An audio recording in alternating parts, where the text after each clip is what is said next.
اس programme کے اخراجات جو اسمر منسٹریز کے دوست اور پارٹنرز ادا کرتے ہیں۔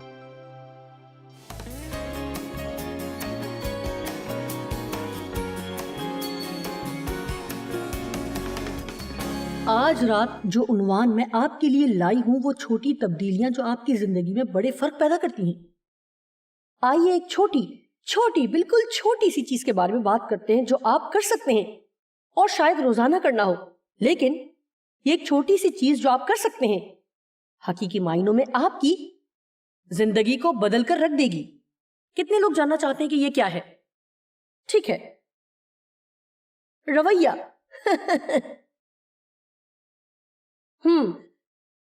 میں دیکھ سکتی ہوں کہ غیر حقیقی ضرورت ہے۔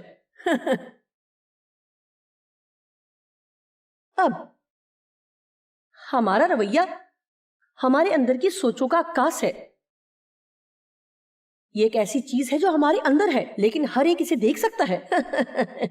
یہ ہمارے چہرے کے تاثرات میں نظر آتا ہے، ہماری جسمانی حرکت میں نظر آتا ہے۔ آپ کو اپنا منہ کھولنے کی ضرورت نہیں، سب آپ کے بارے میں جانتے ہیں۔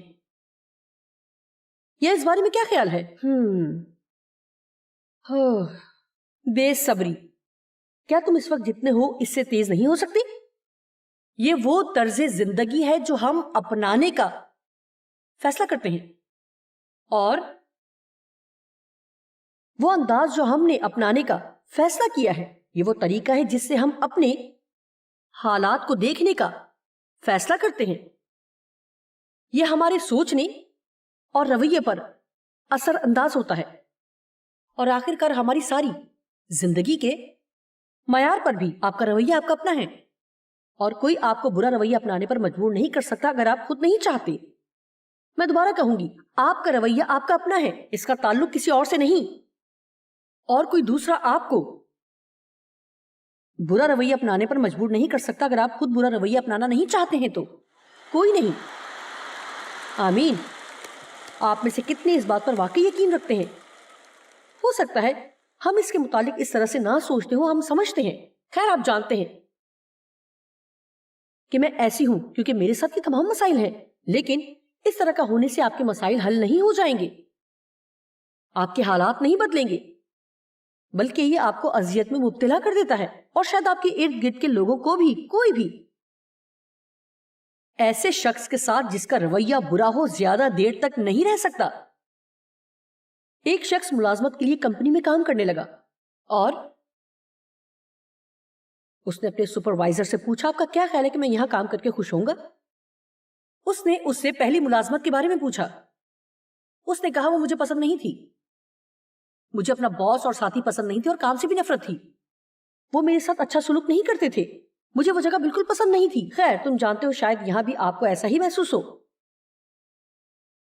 کچھ دنوں بعد ایک اور نئے ملازم نے اپنے سپروائزر سے وہی سوال پوچھا، کیا آپ سمجھتے ہیں کہ میں یہاں کام کر سکوں گا؟ اور اس نے کہا تم جہاں پہلے ملازمت کرتے تھے وہاں کیا ماحول تھا؟ اس نے کہا وہ بہترین جگہ تھی، وہ مجھے پسند تھی، لوگ بہت اچھے تھے، میرا کام بہت اچھا تھا، مجھے افسوس ہے کہ ان کا کاروبار ختم ہو گیا۔ تب اس نے جواب دیا تم جانتے ہو تمہیں یہاں کام کرنا بھی اچھا لگے گا۔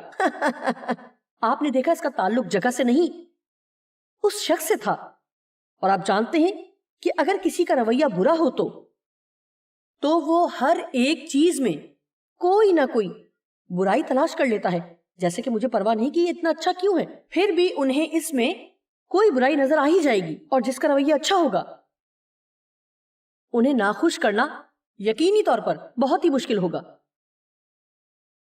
آمین۔ سنیں میری طرف ایسے نہ دیکھیں جیسے آپ کو اس کی ضرورت نہیں، کیونکہ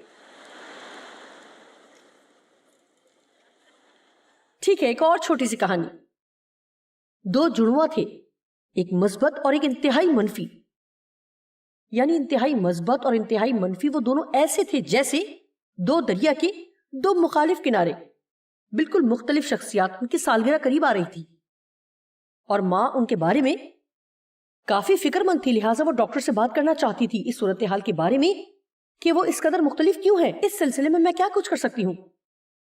لہٰذا ڈاکٹر نے کہا آئیے ایک تجربہ کرتے ہیں۔ اس نے کہا جو لڑکا بہت منفی سوچ کا رویہ رکھتا ہے اسے ایک انتہائی زبردست تحفہ دے جو آپ سوچ سکتی ہیں، اور اس لڑکے کو جو مثبت سوچ کا مالک ہے اسے جو آپ تصور کر سکتی ہیں اتنا برا تحفہ دیں جس سے آپ سمجھیں کہ وہ کبھی خوش نہیں ہو سکتا. لہذا سالگرہ کے دن اس لڑکے کو جو منفی تھا ایک انتہائی جدید ترین اور بہترین بائی سائیکل ملی. جو میرا مطلب ہے وہ بہترین تھی. اس نے اسے دیکھا اور کہا اسے چلانے سے میری ٹانگ ٹوٹ سکتی ہے. اور مثبت رویے والے لڑکے کو چارے سے بھرا ہوا ایک باکس دیا. اس نے اسے ایک لمحے کو دیکھا اور سوچا اور پھر کچھ منٹ کے بعد اس نے کہا اوکے کم آن. یہ ہے کہاں پر؟ یہ ہے کہاں پر؟ انہوں نے کہا کون کہاں ہے؟ اس نے کہا آپ مجھے بے وقوف نہیں بنا سکتے. جہاں اتنا سارا چارہ ہے ضرور گھوڑے کا بچہ بھی ہوگا.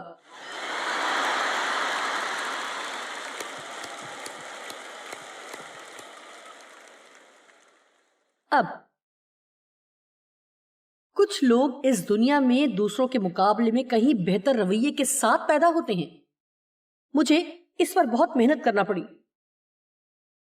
میں ایک بہت زیادہ منفی صورتحال میں پیدا ہوئی اور میرے فطری مزاج کا جھکاؤ گہرائی کی طرف تھا اور میں ہر خراب چیز کو ٹھیک کرنے کی کوشش کرتی تھی اور دیکھتی تھی کہ کہاں خرابی ہے. اور میں آپ کو یہ بتانا چاہتی ہوں کہ کوئی بھی پاک روح کے ساتھ مل کر کام کر سکتا ہے کہ اچھا رویہ اپنانے کو عادت بنا لیں اگر آپ واقعی ایسا چاہیں. جی ہاں، آپ میں سے کچھ کو شاید اس پر دوسروں کی نسبت زیادہ محنت کرنا پڑے، لیکن ہم سب کچھ باتوں میں ایک جیسے ہیں. ہم میں سے ہر ایک کو کسی چیز پر دوسروں کی نسبت زیادہ کام کرنا پڑتا ہے اور خدا ہمیشہ ہماری مدد کرے گا.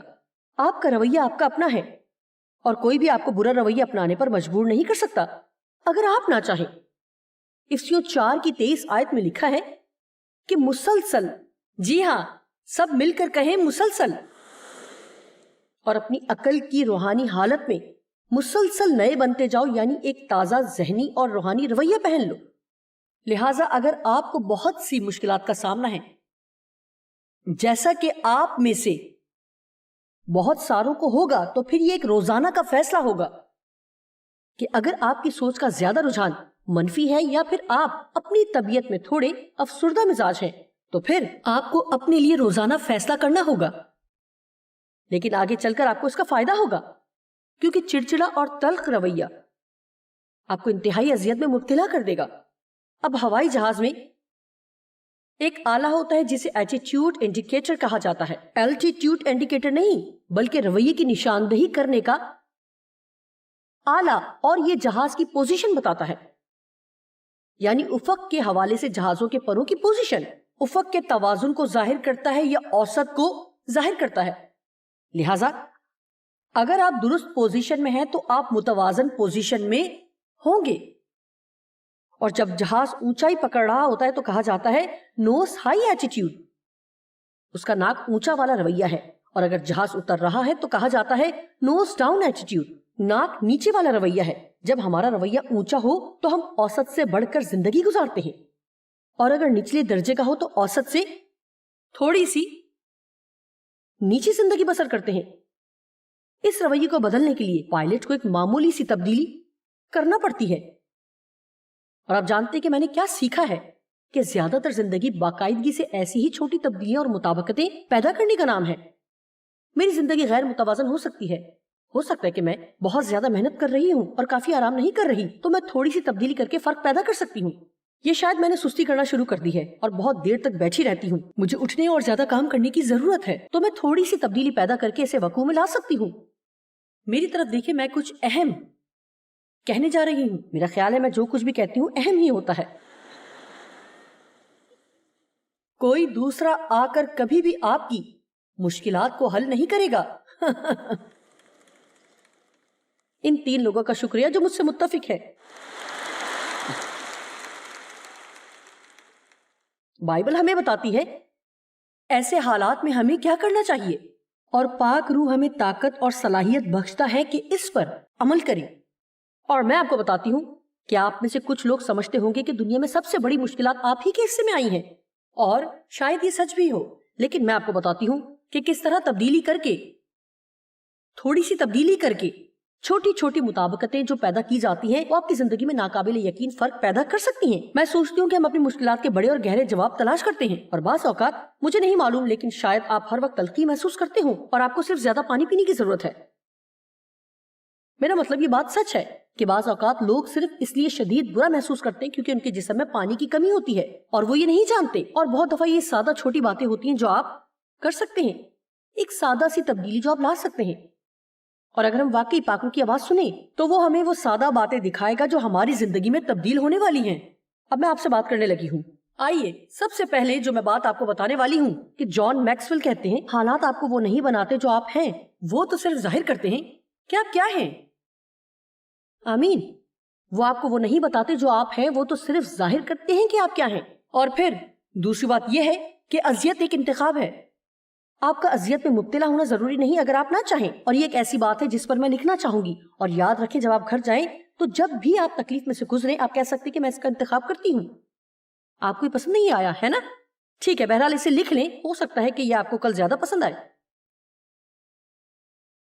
ٹھیک ہے، میں آپ کے ساتھ آج شام ایک رویے کے بارے میں بات کرنا چاہتی ہوں، اور وہ یہ سیکھنا ہے کہ جشن منانے کے رویے کے ساتھ جینا. جشن منانا، ہم زیادہ خوشی نہیں مناتے، اور جانتے ہیں جو میں آج آپ سے کہنا چاہتی ہوں، اور میرا مطلب ہے کہ اگر آپ چھوٹی چیزوں کی شادمانی منانا شروع کر دیں تو ایک دن آئے گا جب آپ بڑا جشن منائیں گے. جی منائیں گے. آپ ہر چھوٹی سے چھوٹی جو خوشی منا سکتے ہیں منائیں، اور یہ بات ابلیس کو پاگل کر دیتی ہے کیونکہ وہ چاہتا ہے کہ ہماری جان تلخی کا شکار ہو اور ہم برے رویے کا شکار ہو، اور کبھی بھی کسی چیز کو جو خدا یا کوئی اور ہمارے لیے کرے اس کی تعریف نہ کریں، اور اپنی مشکلات پر نظر رکھیں. ذاتی طور پر ایسی بہت سی چیزیں جن کی میں اس وقت خوشی منا سکتی ہوں، اور میں پچھلے 50 سالوں سے ایک ہی شخص کے ساتھ زندگی گزار رہی ہوں. 5 یا 15 برس نہیں، میری شادی ہوئے 50 برس ہو گئے ہیں، اور میں ایک ہی شخص کے ساتھ پچھلے 50 برس سے زندگی گزار رہی ہوں، اور مجھے ابھی بھی اس سے محبت ہے. آمین. یہاں یہ کہنا بچکانا ہوگا کہ یہ 50 برس کوئی آسان نہیں رہے. ان برسوں میں بہت سے واقعات رونما ہوئے ہیں. اس کے ساتھ ایسے مواقع بھی آئے ہیں کہ بس ہمت ہار دیں. بہت سی زبردست باتیں، بہت سے چیلنجز، لیکن آپ جانتے ہیں کہ کیا زبردست بات ہے کہ آپ ایسے مقام پر آ جاتے ہیں جہاں آپ کہہ سکتے ہیں کہ میں کامیاب ہو گئی، میں نے ہمت نہیں ہاری. ہم اپنی 50 سالہ شادی شدہ زندگی کی خوشیاں منا رہے ہیں. ہمارے 4 جوان بچے ہیں جو سب خدا کی خدمت کر رہے ہیں، اور آج یہاں پر سب کے سب خدمت کر رہے ہیں. ہمارے 11 پوتے پوتیاں بھی ہیں جو سب یسوع سے پیار کرتی ہیں، اور جانتے ہیں 11 میں سے 10 یہاں آج رات موجود ہیں، اور میں نے انہیں یہاں آنے کے لیے پیسے نہیں دیے اور نہ ہی آنے پہ مجبور کیا. ان میں سے ایک کیلیفورنیا سے آیا ہے. وہ یہاں اس لیے آئے کیونکہ وہ یسوع سے پیار کرتے ہیں اور اپنی دادی سے بھی. آمین. میں 42 برس سے خدا کا کلام سنا رہی ہوں، اور یہ بات خوشی منانے کے لائق ہے. پچھلے 3 برسوں میں میرے کولہوں اور کمر کے آپریشن ہوئے ہیں، اور میں ابھی بھی چل پھر سکتی ہوں. میں خوشی مناتی ہوں. میں نے 116 کتابیں لکھی ہیں، 116 اور ابھی بھی لکھ رہی ہوں. میں نے ملک سے باہر 67 مشنری سفر کیے ہیں، مختلف غیر اقوام میں. لیکن کیا آپ جانتے ہیں کہ سب سے اہم چیز یہ کہ کیسے خدا نے میری زندگی تبدیل کی؟ او میرے خدا، جب میں سوچتی ہوں کہ اس نے مجھے کیسے تبدیل کیا. مجھے ابھی آگے جانا ہے. لیکن آپ جانتے ہیں، لیکن میں اس ہفتے کے متعلق نہیں سوچ رہی ہوں. میں نہیں سوچتی کہ مجھے اور کتنا آگے جانا ہے. میں نہیں چاہتی کہ آپ بھی سوچیں کہ کتنا آگے جانا ہے. میں نہیں چاہتی کہ آپ اس سے متعلق سوچیں کہ آپ کا مسئلہ کیا ہے. میں نہیں چاہتی کہ آپ اپنی تمام کمزوریوں اور خامیوں سے متعلق سوچتے رہیں. میں چاہتی ہوں کہ آپ اسے تلاش کریں جو خدا نے آپ کے لیے کیا ہے، اور اسے جو کچھ آپ نے تبدیل کیا ہے. میں چاہتی ہوں کہ آپ اس پر دھیان کریں اور اس کا جشن منائیں.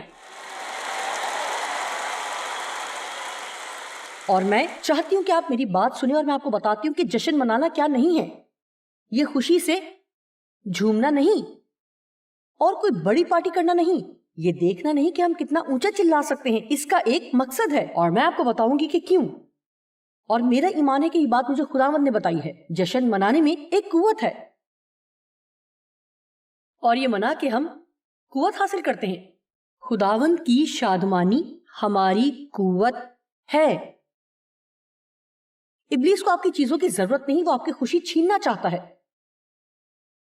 اگر وہ ہم سے ہماری خوشی چھین لے تو پھر وہ ہمیں وہاں لے جا سکتا ہے جہاں وہ چاہتا ہے۔ کچھ حیرت نہیں کہ یسوع نے کہا دنیا میں دکھ ہوں گے، مصیبتیں ہوں گی، مشکلات کا سامنا ہوگا، اور ان ساری باتوں کے جواب میں ایک بات کہی جو خوشی منانا اور شادمان ہونا ہے۔ میں یوحنا 16 باب کی 23 آیت کو اور یوحنا 14 کی 27 کو ملا کر کہنا چاہتی ہوں، جہاں یسوع نے کہا میں اپنا اطمینان تمہیں دیے جاتا ہوں۔ اگر آپ دشمن کے منہ پر تھپڑ رسید کرنا چاہتے ہیں تو اطمینان رکھیں اور خوشی منائیں، آپ زندگی میں فتح مند ہوں گے۔ آمین۔ آپ جانتے ہیں اسے سمجھنے میں وقت لگتا ہے، اور میرا خیال ہے کہ میں نے اتنی عمر گزاری ہے کہ مجھے سمجھ آ گئی ہے، اور میں آپ کو بتا سکتی ہوں کہ کیسے کئی مرتبہ ایک ہفتے میں کتنی ہی دفعہ میں کہتی تھی میں اس بارے میں پریشان نہیں ہوں گی، میں غصہ نہیں ہوں گی۔ آپ جانتے ہیں کیوں؟ کیونکہ آخر مجھے پتا چلا کہ اس سے کوئی تبدیلی نہیں آئے گی۔ سارا دن افسردہ اور پریشان رہنے سے کوئی تبدیلی نہیں آئے گی، سارا دن غصے میں پاگل ہونے سے کچھ فرق نہیں پڑتا، سارا دن چڑچڑا ہو کر برا رویہ رکھنے سے کچھ بھی تبدیلی نہیں آتی، لیکن یہ آپ کو ضرور بدل دے گا، لیکن آپ کے حالات کو نہیں بدلے گا۔ لیکن میں آپ کو بتا سکتی ہوں کہ شادمانی میں قوت ہے، اور جب آپ دکھی ہوں تو شکر گزاری کرنے میں قوت ہے، اپنی زندگی میں چھوٹی چھوٹی فتوحات کی خوشی منانے میں قوت ہے۔ میں نے پہلے ہی سے ان سیشنز کے اختتام پر اور اس ہفتے کے اختتام پر جشن منانے کی منصوبہ بندی کر رکھی ہے۔ آپ جانتے ہیں کیوں؟ کیونکہ میں تھک جاؤں گی۔ آپ میرے اندر سے جو کچھ میں دینا چاہتی ہوں سب کچھ حاصل کر چکیں گے، اور میں بہت تھکاوٹ محسوس کروں گی۔ میں جانتی ہوں کہ میں کہاں کھانا کھاؤں گی، اور جب میں وہاں ہوں گی تو کیا کھاؤں گی، اور وہ لوگ جو مجھے جانتے ہیں وہ اس بات سے حیران نہیں ہوں گے۔ اور یہ ایسی جگہ ہے جہاں سے بہترین چاکلیٹ کیک ملتا ہے، اور بہت ہی زبردست اٹالین آئس کریم، اور ہاں اس ریسٹورنٹ میں پاستا بھی ملتا ہے، بہترین پاستا۔ میں ہفتے کے روز دوپہر میں پالک نہیں کھاؤں گی۔ میں اپنے کچھ قریبی عزیز دوستوں کے ساتھ جاؤں گی۔ جشن ایک بڑی پارٹی سے لے کر اپنے چند پسندیدہ لوگوں کے ساتھ کھانا کھانا بھی ہو سکتا ہے۔ آپ بس کسی ایسے شخص کے ساتھ بیٹھتے ہیں جس کے ساتھ آپ واقعی انجوائے کرتے ہیں، لیکن آپ کو پتا ہونا چاہیے کہ میں یہ کر رہی ہوں، میں اس فتح کی خوشی منا رہی ہوں جو خدا نے مجھے دی ہے، اور اس سے نہ صرف آپ کو مدد ملتی ہے بلکہ خدا کے نام کو بھی جلال ملے گا۔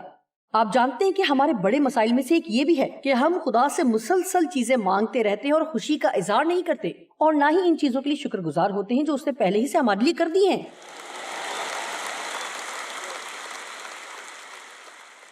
اور میرا خیال ہے کہ اب آپ مجھے اتنا جانتے ہیں کہ میں وہ کبھی بھی تعلیم دینے کی زحمت نہیں کرتی جس پر میرا پوری طرح یقین نہ ہو، جس پر چلنے کا میرا خود ارادہ نہ ہو، اور مجھے یقین نہ ہو کہ یہ زندگیاں بدلنے والی ہے، اور یہ ایک بہت چھوٹی سی تبدیلی ہے جو ہماری زندگی میں بڑا فرق پیدا کر سکتی ہے۔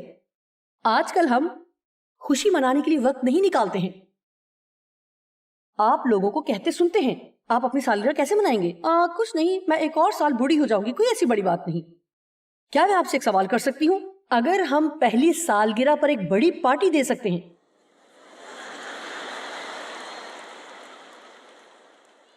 اور ہر کسی کو بلا سکتے ہیں اور بچے اپنا منہ کیک سے بھر سکتے ہیں، میرا مطلب ہے کہ ہم خوشی مناتے ہیں کہ وہ 1 سال کا ہو گیا ہے، اس وقت سے متعلق کیا خیال ہے جب آپ 70 سال کے ہو جائیں گے؟ کیا یہ ایک بڑی پارٹی نہیں ہونی چاہیے؟ لیکن اس وقت ہم سوچنا شروع کر دیتے ہیں کہ میں تو 1 سال اور بڑی ہو گئی ہوں۔ جی ہاں، آپ 1 سال بڑے ہو گئے ہیں، آپ 1 اور سال زندہ رہے اور ابھی بھی یہاں ہیں، اور یہ خوشی کی بات ہے۔ میں صرف 1 دن کے لیے جشن نہیں مناؤں گی، میں 1 پورا ہفتہ خوشی مناؤں گی۔ جب میں 65 برس کی ہوئی تو میں نے سوچا کہ ہم لمبا جشن منائیں گے۔ لفظ جشن منانے کا مطلب ہے کہ اپنی زندگی کے کسی اہم واقعے کی یادگاری منانا، ایسا واقعہ جس نے آپ کو خوشی بخشی ہو، کچھ ایسا جس نے آپ کو خوشی دی ہو۔ اسی لیے ہم شادی کی سالگرہ اور جنم دن اور واقعات مناتے ہیں۔ یہ خوشی منانا ایک بڑی پارٹی اور ضیافت سے لے کر کچھ ٹائم نکال کر وہ کرنا ہے جسے آپ انجوائے کرتے ہیں. کسی فتح کے لیے خدا کی شکر گزاری کرنا بھی جشن منانے کا ایک طریقہ ہے. اور آپ دیکھیں گے کہ آج رات کے پیغام میں یہ کل آپ سنیں گے، اور یہ بائبل کے عین مطابق ہے کہ آپ کسی اور کے لیے کچھ کر کے بھی خوشی منا سکتے ہیں. بہت سے مواقع پر، خاص طور پر پرانے عہد نامے میں جب انہیں بڑی فتوحات ملتی تھیں، تو ایک بات جو خدا انہیں کرنے کے لیے کہتا تھا وہ یہ تھی کہ غریبوں کو دو. لیکن جو کچھ خدا ہمارے لیے کرتا ہے ہم اس کے لیے واقعی شکر گزار ہوتے ہیں، تو ہم خود ہی ایسا کرتے ہیں. ہم ہمیشہ ایسا کرنا نہیں چاہتے، لیکن ہمیں کسی اور کے لیے کچھ کرنا چاہیے جس کے پاس وہ نہیں جو ہمارے پاس ہے، جو وہ نہیں جانتا جو ہم جانتے ہیں. اور ویسے آپ لوگوں کے لیے جتنا زیادہ کرتے ہیں اتنی زیادہ خوش ہوتے ہیں. میں یہ نہیں کہہ رہی کہ آپ کسی بھی طرح کی بے حسی کا شکار ہو، لیکن جانتے ہیں واقعی میرا یہ ایمان ہے کہ بعض اوقات ہم اپنے مسائل پر کام کرنے کے لیے خدا کو کافی وقت نہیں دیتے ہیں. بائبل کہتی ہے کہ اپنی فکریں اس پر ڈال دو کیونکہ اسے تمہاری فکر ہے. جانتے ہیں یہ کہنا آپ کے لیے اچھا ہوگا کہ میں ہر اس چیز کے بارے میں سوچتی نہیں رہوں گی جو غلط ہے، بلکہ میں کچھ اچھا کرنے کے لیے تلاش کر لوں گی اور خوشی مناؤں گی. کیا آپ ایسا کر سکتے ہیں؟ اور میں تو اس کے بارے میں اور بھی زیادہ پرجوش ہونا چاہوں گی. آپ جانتے ہیں کہ بات یہ ہے کہ میرے پاس ایسا کوئی پیغام نہیں جو آپ کو تمام مشکلات سے رہائی دلا دے. میں آپ سے جھوٹ نہیں بولوں گی اور نہ ہی حل پیش کروں گی، اور نہ ہی میرے پاس اس حوالے سے کوئی ایسا پیغام ہے جو سناؤں اور کہوں اب گھر جائیں اور یہ کریں اور اس کے بعد آپ کی زندگی میں کوئی مسئلہ باقی نہ رہے گا. میں آپ کو یہ نہیں بتاؤں گی کیونکہ میرا نہیں خیال کہ بائبل ایسا کہتی ہے اور میرا نہیں خیال کہ ایسا ہوتا ہے، لیکن میرا یہ ایمان ہے کہ میں یہ سکھا سکتی ہوں اور آپ کو وہ باتیں بتا سکتی ہوں جو بائبل میں ہیں اور جو بہت سی لوگوں کی زندگیوں میں ثابت ہوئی ہیں، اور جو آپ کو ایسا طاقتور شخص بنا دیں گی کہ آپ گھر جائیں گے اور جن مشکلات کا شکار ہیں ان سے آزاد زندگی گزار سکیں گے. اس کا یہ ہرگز مطلب نہیں کہ مشکلات آئیں گی نہیں، لیکن وہ آپ پر غالب نہیں آئیں گی. ان دونوں میں فرق ہے کہ آپ مشکلات کا سامنا کرتے ہیں یا وہ آپ پر غالب آتی ہیں. آمین. رچرڈ فاسٹر نے ڈسپلن کے بارے میں کتاب لکھی ہے اور وہ اسے کہتا ہے نظم و ضبط میں خوشی منانا. اور ہمیں اسے واقعی سمجھنے کی ضرورت ہے کہ خدا کی طرف سے تربیت ہماری دوست ہے کیونکہ یہ نظم و ضبط آپ کی مدد کرتا ہے کہ وہ بنے جو آپ بننا چاہتے ہیں اور اس کے بغیر کبھی بھی نہیں بن سکتے. نظم و ضبط کا مطلب صرف یہ ہے کہ وہ کرنا جو آپ جانتے ہیں کہ کرنا چاہیے لیکن کرنا نہیں چاہتے ہیں. آمین. ٹھیک ہے، اور اسے بار بار کرنا اور بار بار کرنا اور پھر اسے کرتے رہنا. لیکن ایک باب جو اس میں ہے اس کا عنوان ہے جشن منانے کا نظم و ضبط. خود کو نظم و ضبط میں لانے کی خوشی منانے کے لیے وقت نکالیں. ہم اپنی زندگی کی مصروفیات میں سے خوشی منانے کے لیے وقت نکالیں. ہم اپنے کاموں کی فہرست میں اگلے کام کرنے کی جد و جہد میں رہتے ہیں اور ہم اس کی قدر جاننے میں ناکام رہتے ہیں. اور مجھے امید ہے کہ خدا مجھے فضل دے گا کہ آپ تک اس کی قدر پہنچا سکوں کہ اپنی زندگی کی چھوٹی فتوحات کا جشن منانے کے لیے وقت نکالنا کتنا اہم ہے. اور اس کا ہرگز یہ مطلب نہیں ہے کہ آپ کو کام سے ایک ہفتے کی چھٹی لینی پڑے گی اور کوئی خاص وقت نکال کر اور کہیں سیر پر جانا ہوگا. یہ صرف خوشی منانے کے رویے کے ساتھ جینا بھی ہو سکتا ہے. ہر وقت یہ دیکھنا کہ خدا کیا کر رہا ہے اور یہ نہ دیکھتے رہنا کہ وہ کیا نہیں کر رہا ہے. خیر، یہ فیصلہ آپ کو کرنا ہے کہ آپ کو اپنی زندگی کو کیسے دیکھنا ہے. آج آپ انتخاب کر سکتے ہیں کہ خوشی منانے کا رویہ کیسے اپنائیں گے اور اس سب کے لیے جو خدا آپ کی زندگی میں کر رہا ہے اس کا شکر کریں گے.